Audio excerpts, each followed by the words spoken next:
Do we need to spray around windows and doors separately with Pesti for targeted entry point protection? For targeted application around entry points, use a narrow band of Pesti along door and window frames in addition to a full perimeter treatment. Focus the spray on gaps, weather stripping edges, and the joint where frame meets siding or trim because pests exploit even hairline voids. Use a band roughly 1 inch wide applied with steady, overlapping sweeps so the product deposits evenly without pooling. For wood frames, inspect for rot and crevices and use a brush or injector to get product into deep cracks. For vinyl or aluminum frames, concentrate on the seam where the frame meets the building substrate. Allow the product to dry before closing windows or sealing with caulk to avoid trapping moisture that reduces residual effectiveness.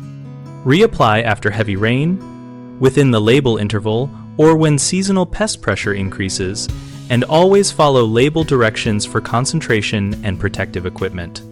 Common mistakes include spraying too sparingly and missing the thin gap where the frame meets the wall, which leaves a direct path for insects. So treat the seam deliberately and check from inside with a flashlight. Another issue is over-application that causes pooling and staining, so use controlled overlapping passes and wipe excess with a cloth when needed.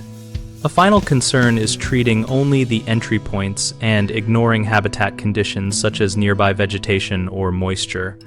Pair entry point treatment with perimeter management and remove standing water and heavy vegetation to reduce reinfestation.